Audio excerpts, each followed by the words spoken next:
bagaimana prospek dari bisnis data center di tanah air? Apakah memang karena memang penggunanya makin atraktif, makin banyak, ini juga menjadikan ceruk-ceruk peluang ataupun return baru bagi perusahaan-perusahaan data center? Oke, jadi begini Mas Bram. Kita ketahui kan bahwa Indonesia negara terpadat keempat di dunia, tapi di Southeast Asia kita paling gede lah, ya kan. Nah, user kita adalah paling banyak sebenarnya di dalam kawasan ini, tapi lari kemana nih trafficnya nih? Ya kita tahulah larinya ke Singapura paling dekat ya kan. Nah, tapi di satu sisi kita juga punya regulasi pemerintah terkait PDP, pelindungan data pribadi gitu. Bah, ketika pemerintah nanti mengaplikasikan PDP dengan pengawasan yang ketat dan segala macam, otomatis kebutuhan data center pasti akan membesar karena seluruh data akan pulang kandang nih, balik ke Indonesia nih. Nah, perkembangan industri data center sendiri saat ini sih berdasarkan survei ya, beberapa survei, sekarang kita di 2025 ini akan tersedia sekitar 970 megawatt, angka yang sangat besar sebenarnya kan. Nah kemudian, tapi di satu sisi juga ada beberapa pemain besar di Indonesia termasuk kami juga kan. Nah di sini kita juga melihat ceruk pasar bahwa ketika penggunaan data makin gede, kemudian undang-undang PDP kita aplikasikan dengan baik, maka konsumsi data center sih akan gede. Karena kan seluruh traffic yang tadinya keluar, sekarang masuk nih di dalam negeri kan, berarti kan harus onshore kan di dalam Indonesia. Nah kemudian juga tadi Mas Bram juga sempat menyinggung soal AI di US gitu kan, di Amerika. Nah sedangkan di Indonesia sendiri sebenarnya AI juga udah mulai naik nih, karena pemakai kita juga banyak gitu. Paling gampang gini deh, sering nggak lihat teman kita tuh pakai aplikasi AI yang ngedit foto, yang fotonya bisa gerak, kemudian foto jadi pelukan gitu atau apapun itulah, itu kan AI based processing gitu kan. Nah sebelumnya mungkin begitu kita submit aplikasi ini, datanya dikirim ke server yang di luar, kalau misalnya sekarang, dan itu kan nunggunya lama kan. Nah tapi kan ketika ada penyedia konten lain yang bisa taruh server di sini dan processing yang lebih cepat misalnya, pasti otomatis orang akan pindah kan. Yang tadinya processing 5 menit di sini begitu pencet 1 menit langsung jadi hasilnya. Otomatis pelan-pelan akan pindah nih ke aplikasi yang ternyata servernya di Indonesia gitu kan, karena processing lebih cepat. Nah kebutuhan AI ini juga, itu kan AI paling gampang, tapi ada AI lain yang mungkin lebih kompleks. Nah kita melihat bahwa beberapa requirement yang sekarang lagi gencar nih biasa dari China nih, yang aplikasi-aplikasi China yang AI ini, mereka sedang gencar nih untuk masuk ke Indonesia nih, mau taruh server-server AI-nya di sini kayak gitu. Nah ini juga merupakan ceruk pasar yang kita lihat bahwa kita harus bisa mendapatkan ini, karena di Singapura sendiri market data center udah penuh, boleh dibilang udah keterbatasan lahan lah, harga di mereka juga udah naiknya cukup berapa kali lipat dari beberapa tahun terakhir. Nah tumpahan marketnya kan antara ke Johor atau ke Indonesia gitu kan, Indonesia bisa Batam, bisa Jakarta. Nah kita melihat ini juga satu prospek, kembali lagi user paling besar di Indonesia, seharusnya tumpahan dari Singapura artinya ke Batam atau Indonesia lah, Batam atau Jakarta gitu kan.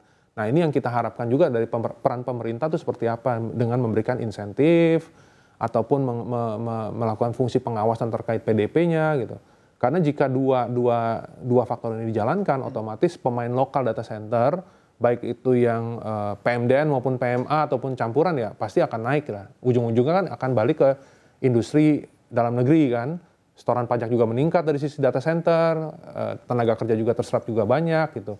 Kemudian juga konsumsi listrik juga kita pakai gitu kan, kayak misalnya di Jawa kan oversupply dibilangnya gitu kan listriknya, nah itu kan bisa kita serap gitu kan, sehingga kan ya punya multiple efek lah ketika peraturan-peraturan ini kita uphold dan juga insentif-insentif ini kita berlakukan gitu. Lagi-lagi prospeknya data center juga cukup baik di negara kita. Lalu apakah memang ada ekspansi lanjutan begitu dari Area 31 dan DTP untuk membangun data center lagi di negara kita? Nah saat ini kan kita baru bangun satu di Cimanggis. Kita sekarang saat ini fokus dulu untuk kapasitas ini kita utilisasi. Nah kita juga melihat ke kota-kota lain nih sebenarnya nih, yang mana yang kembali data center ini kan sebenarnya kan rumah untuk konten-konten gitu kan. Ketika user itu banyak di satu daerah, konten akan mendekat nih biasanya. Misal kata Surabaya, rame nih di Surabaya nih. Selama ini kan banyak kan balik ke Jakarta dulu kan. Tapi jika kita bisa mendekatkan konten ke Surabaya, otomatis konten ini yang dikonsumsi juga akan meningkat. Karena kembali lagi nih Mas Bram, kalau pakai handphone, kalau koneksinya lancar, scrollnya makin banyak gitu kan. Tapi kalau di jalan nih misalnya, koneksinya kok lagi lemot gitu, agak males ditutup gitu kan. Atau tunggu dulu, ntar tunggu sinyalnya baik lagi baru scroll lagi. Tapi makin, ibarat kata ketika konten loading makin cepat, bandwidth juga makin besar, pasti pola kita menggunakan digital media apapun itu, baik untuk pekerjaan maupun untuk hiburan, pasti makin konsumtif. Umumnya akan makin konsumtif. Nah, misalnya Surabaya, kembali lagi, Surabaya user banyak gitu kan. Ya kita konten mendekat ke Surabaya gitu kan. Ngapain balik ke Jakarta dulu gitu. Nah, kita expand ke sana gitu. Nah, kita lihat nih, kita sedang melihat untuk pengembangan ke beberapa kota besar. Kita lagi lihat lah mana yang kita mau target berikutnya. Tapi intinya, apakah kita hanya cukup di satu lokasi di Jakarta? Tidak, tapi pasti kita akan mengembangkan keluar gitu. Oke, seberapa mudah sih Pak Edi untuk membangun data center di negara kita? Seberapa mudah? Ini ada banyak faktor nih, seberapa mudahnya nih. Apakah akuisisi lahannya kah? Apakah ketersediaan listrik dari nol ya? Sebenarnya nggak terlalu, kita bisa bilang relatif tidak susah. Jadi relatif mudah lah sebenarnya. Karena kalau di Jawa relatif mudah, tapi kalau di luar Jawa, nah ini yang mungkin akan jadi PR karena pasokan listrik. Utamanya data center, jantungnya ya pasokan listrik kan. Kemudian di data center ada lagi tiringnya atau peringkat-peringkat data center, peringkat tier 1, tier 2 atau rated 1, rated 2, itu kan maturity dari data centernya, seberapa reliable data centernya.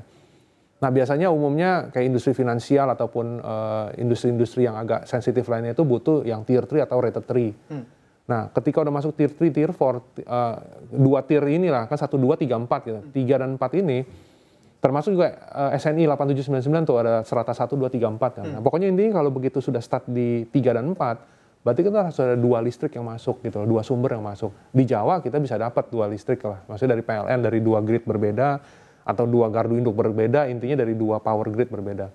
Nah tapi kalau kita masuk ke Surabaya, Kalimantan, atau Sulawesi gitu, apalagi Papua gitu ya. Nah ini kan jadi PR buat kita nih, soal ketersediaan listrik. Itu mungkin faktor paling utama dari pembangunan data center. Nah selain itu di luar faktor utama listrik, rasanya faktor-faktor berikutnya tuh untuk dalam negeri sendiri, kayak misalnya knowledge-nya, balik lagi engineer-engineer sumber dayanya nggak kalah kita. Jadi kita sudah punya engineer-engineer yang mumpuni untuk membangun data center yang benar-benar sesuai dengan standar internasional gitu. Jadi bisa berdikari sendirilah di industri data center kalau untuk membangun. Nah itu yang bisa saya jawab, tapi faktor utama listrik dulu nih. Begitu listrik udah ada, faktor kedua adalah network. Apakah fiber optiknya nyampe nggak nih ke daerah ini gitu. Berapa jalur fiber optiknya kayak gitu. Nah 1, 2 ini kalau 1 listrik terjawab, 2 network terjawab, 2 ini sudah terjawab, selebihnya it's a history, tinggal jalan aja udah.